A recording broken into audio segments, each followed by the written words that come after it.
Merci de votre fidélité. On est le 1er avril. Comme déjà annoncé à l'émission, le coronavirus gagne du terrain dans le monde. Jusqu'à présent, personne ne sait comment endiguer cette maladie. Même les plus grands professionnels de santé s'inquiètent vu les nombreuses vies emportées par ce virus. À l'heure où l'on parle, il y a plus de 2 milliards de personnes confinées chez elles, y compris professeurs, élèves, étudiants, universitaires. Pendant cette période de confinement, comment rester connecté aux activités scolaires? Donc, autour de cette question et d'autres, on va parler et on a accueilli aujourd'hui le pasteur Christian Ekoto. Bonjour, pasteur. Bonjour, Charlemagne. Pasteur Christian Ekoto, c'est qui? Oh, c'est un pasteur et un éducateur qui vient du Cameroun, en Afrique centrale, et qui sert à l'Université adventiste d'Haïti comme doyen académique et aussi professeur. On est 1er avril, est-ce qu'on vous a déjà pris dans ce piège? Poisson d'avril. Poisson d'avril, non, on m'a pas encore pris, je n'ai jamais fait cela qui que ce soit, donc je n'ai pas d'expérience particulière du poisson d'avril.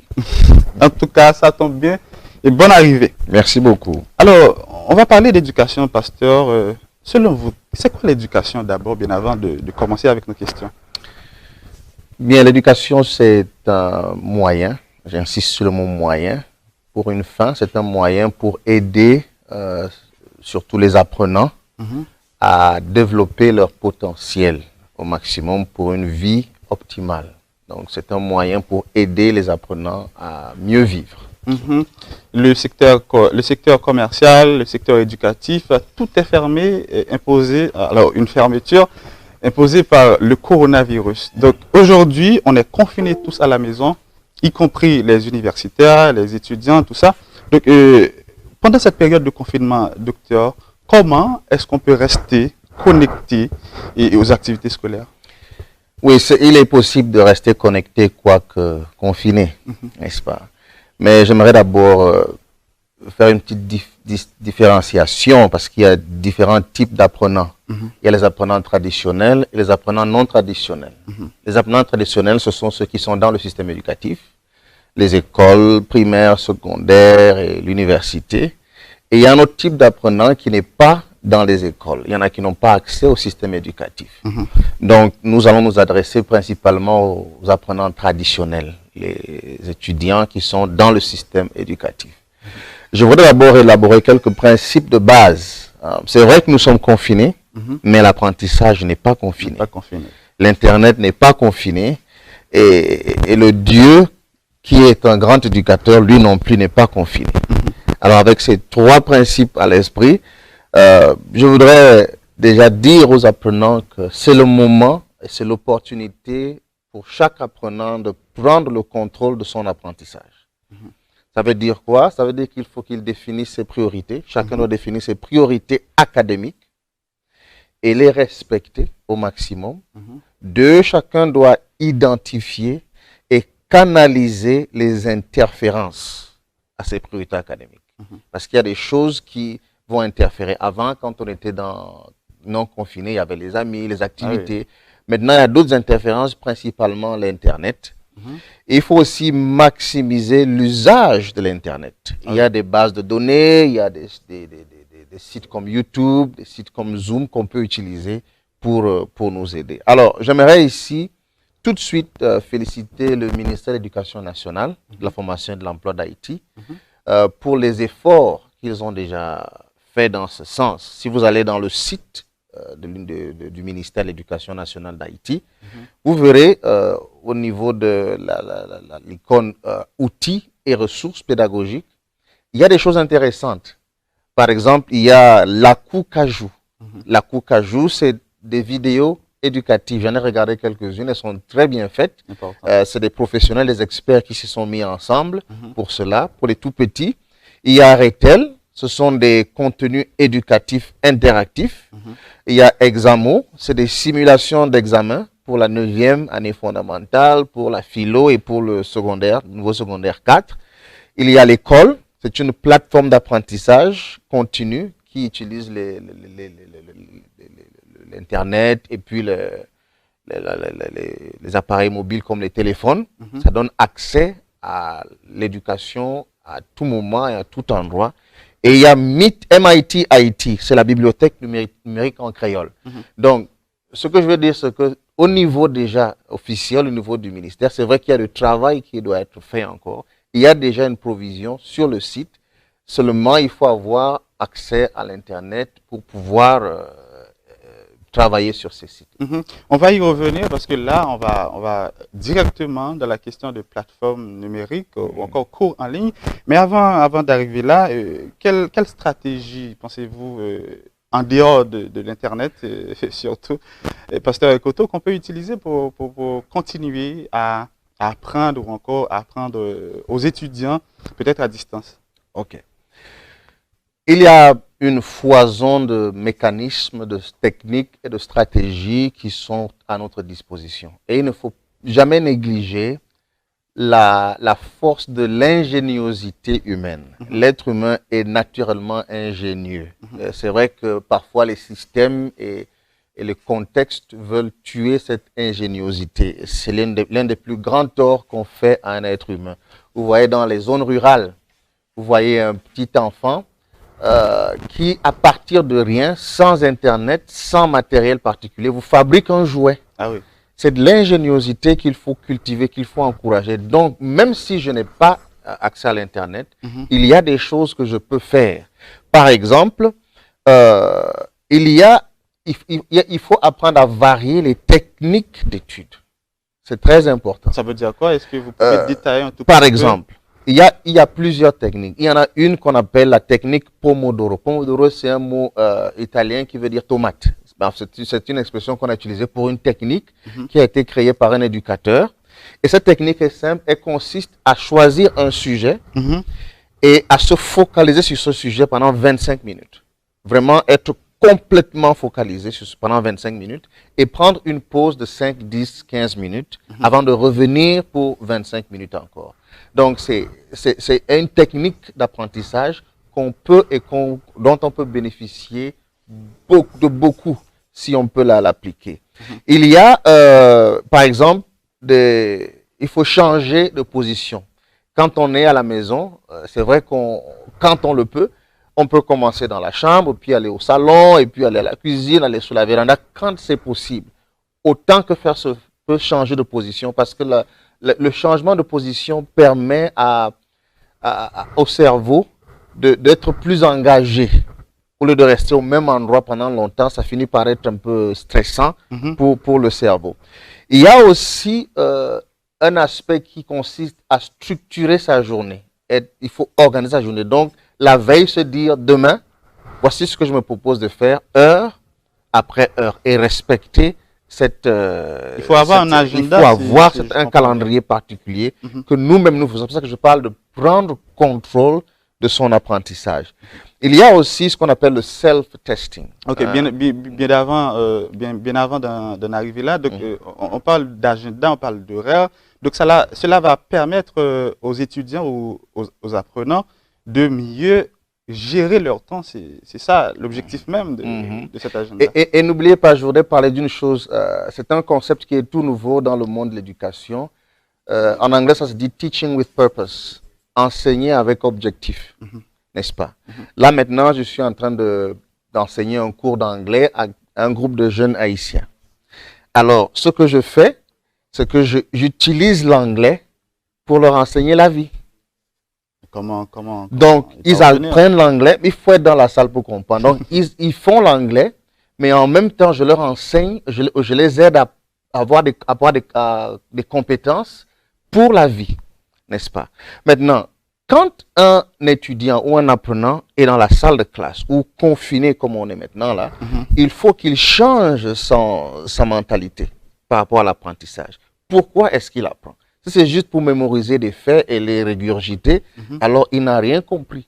Mais s'il prend contrôle de son enseignement, de son apprentissage, pardon, il va donc comprendre que au-delà de cette équation de mathématiques, au-delà de cette œuvre littéraire qu'il est en train d'étudier, au-delà de ce cours de géographie, en quoi est-ce que cela va lui être utile dans l'avenir? Moi, je pense déjà à l'après-confinement. Il faut une autre Haïti, il faut un autre type d'apprenants en Haïti, des apprenants qui comprennent qu'on n'est pas à l'école simplement pour ingurgiter des faits, mais pour se préparer pour la vie. Vous parlez des apprenants, mais qu'en pensez-vous des... Alors, je peux parler des professeurs, des enseignants, pour mieux dire. Je vais vous surprendre un peu. Pour moi, il y en a qui disent que l'apprenant est l'élément central d'un système éducatif. Moi, je pense que c'est l'enseignant. Alors, parlant d'enseignants, il y a John Cotton Dana qui a dit qu'il est plus facile de devenir président des États-Unis que d'être un enseignant idéal. Et alors là, vous parlez d'enseignant idéal. Oui, pas forcément d'enseignant. Bon, ça dépend de ce que vous entendez par enseignant idéal, mais de bons enseignants. N'est-ce pas? Des enseignants qui comprennent l'éducation, qui comprennent l'objectif de l'éducation, qui ne pensent pas seulement à un chèque à la fin du mois, qui ne pensent pas seulement à impressionner les apprenants, qui ne pensent pas seulement à faire passer un programme, mais qui est impliqué dans la vie et l'avenir de l'apprenant. N'est-ce pas? Donc, il faut enseigner avec objectif et il faut étudier avec objectif. C'est un concept très important. Par exemple, de là où je viens, c'est en terminale, ici on appelle ça la philo, qu'on vous bombarde logarithme, exponentiel, calcul intégral. Et vous résolvez ces équations à longueur de journée. Moi, j'aimais bien les fonctions, travailler sur les fonctions. C'était ma passion.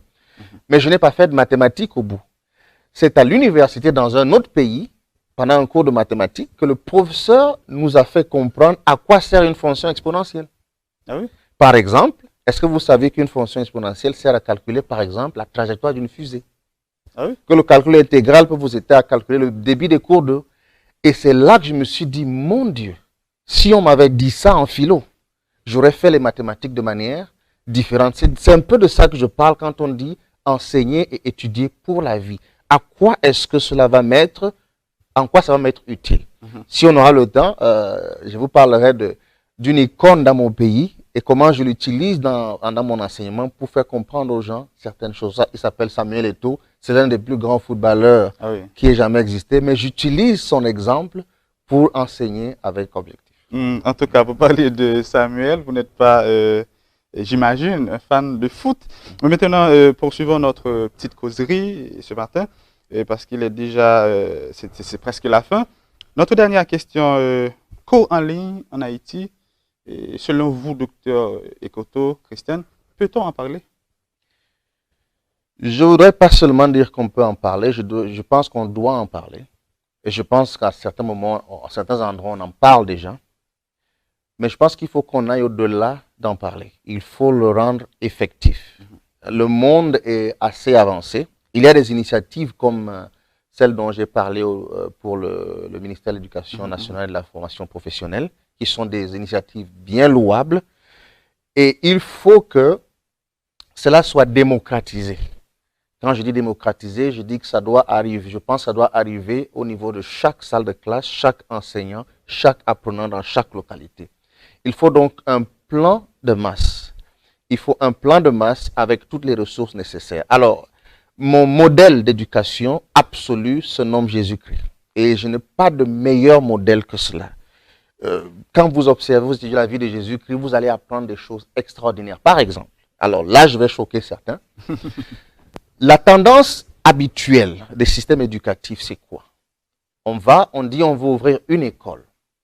On ouvre une école et ça peut être dans une zone rurale ou dans une ville. Et c'est après avoir ouvert l'école, on a les étudiants et peut-être les apprenants et peut-être des bâtiments. C'est là qu'on se pose des questions sur les enseignants. Qui va enseigner ces apprenants? Alors on se met à recruter tout et n'importe quoi, permettez-moi l'expression. Et on se plaint, on se lamente plus tard quand on voit que l'école ne fonctionne pas comme elle se devrait parce que l'enseignant, le cadre, ne comprend pas le système. Alors, ce que je suggère, c'est la méthode du Christ. C'est une méthode pas facile à appliquer parce qu'elle demande certains sacrifices, elle demande une certaine vision.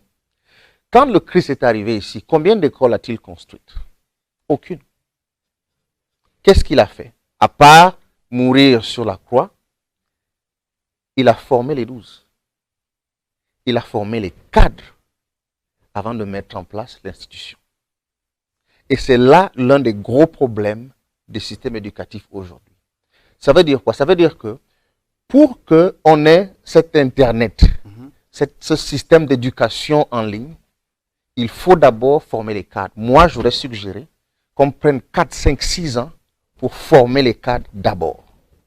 Lorsqu'on a les cadres et qu'on met le système en place, vous aurez moins de problèmes à résoudre que si vous mettez le système en place sans la formation des cadres. Je préfère la méthode du Christ, qu'il a pris ces 3 années. Il n'a pas poussé l'institution, il a formé les individus. Il a formé les cadres. C'est ce que je peux suggérer à l'État haïtien. C'est ce que je peux suggérer aux institutions éducatives, de ne pas s'empresser forcément à vouloir le système en ligne. Ça ne sert à rien d'installer l'Internet, d'installer les plateformes s'il n'y a pas des utilisateurs. Et les premiers utilisateurs sont les enseignants. Et puis les personnes en charge des départements de formation en ligne. Restons à l'UNA avant de vous laisser. Maintenant, comment est-ce que vous voyez cette question de compatibilité entre, je veux dire, foi et éducation, surtout à travers nos écoles adventistes, étant donné que vous avez vécu au Cameroun et vous êtes en Haïti. Maintenant, comment est-ce que vous voyez cette question de compatibilité entre foi et des chrétiens qui vont à l'école ailleurs? Est-ce qu'on peut parler maintenant là de compatibilité pour les chrétiens surtout? Est-ce que c'est, si j'ai compris votre question, est-ce que... Alors, ce que les apprenants reçoivent de leurs écoles, par exemple, de l'extérieur, qui ne sont pas des écoles, certaines fois, chrétiennes, donc, et des savoirs qu'ils reçoivent à l'église ne sont pas vraiment compatibles. Comment est-ce que vous voyez cette question? Ok, cela a trait en partie à l'intégration de la foi dans les enseignements. Tout à l'heure, j'ai dit que l'apprenant doit prendre contrôle de son apprentissage. Ah ouais. Et il faut que l'enseignant, et ça c'est un autre aspect aussi de l'éducation, pour que l'apprenant prenne contrôle de son apprentissage, il faut des enseignants qui savent aider l'apprenant. En fait, le 21e siècle, c'est une éducation où le rôle de l'enseignant, c'est d'aider l'apprenant à apprendre, de lui enseigner comment apprendre. Ce n'est pas de lui enseigner le contenu, mais c'est de lui enseigner comment accéder au contenu, comment gérer le contenu et comment optimiser le contenu. C'est un paradigme totalement différent, totalement nouveau. Maintenant, quand on parle de foi et d'enseignement, tout enseignement, tout système éducatif a une philosophie. Ah oui.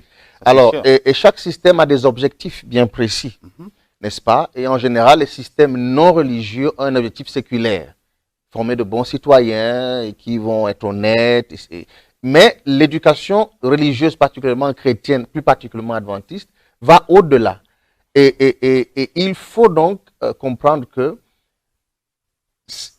l'apprenant, quand il passe par ce système, j'appelle encore ce système, il passe par un système qui a un paradigme différent.